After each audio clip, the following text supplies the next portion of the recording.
Hello বন্ধুরা, আসসালামু আলাইকুম। পাপড়ি মাশরুম অ্যান্ড অ্যাগ্রো ফার্মের পক্ষ থেকে সবাইকে শুভেচ্ছা। আশা করি সবাই ভালো আছেন।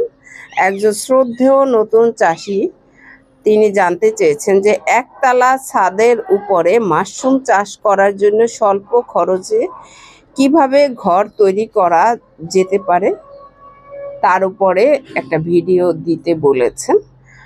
আপনি চেষ্টা করবেন, আপনার ভিডিও দেখে যেটুকু দেখলাম যে আপনার অলরেডি বাউন্ডারি করা আছে, সেক্ষেত্রে আপনার খরচটা অনেকাংশেই কমে আসবে। আপনি উপরে টিন দিয়ে তার নিচে ছন অথবা শুধু ছন দিয়েও, যারা মেক করে তারা বলতে পারবে যে শুধু ছন দিয়েও উপরে ছাউনিটা দেয়া সম্ভব কিনা। যদি সম্ভব না হয় তাহলে আপনি টিনের নিচে চেষ্টা করবেন ছন দিয়ে করার। যদি সেটা সংগ্রহ না করতে পারেন সেক্ষেত্রে আপনি টিনের নিচে ককশিট দিবেন যাতে তাপমাত্রাটা কন্ট্রোল হয়।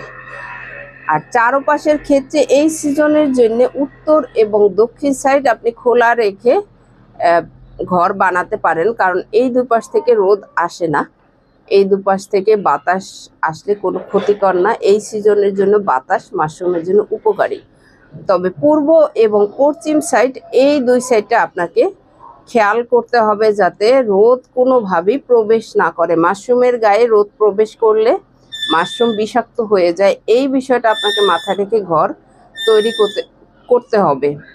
আপনি এমনও পারেন যে অনেক ধরনের মার্কেটে শক্ত টাইপের ফেব্রিক আছে, আপনি সেটা দিয়েও আপনি আপনার ওয়াল তৈরি করতে পারেন। এজন্য টিন বা আপনার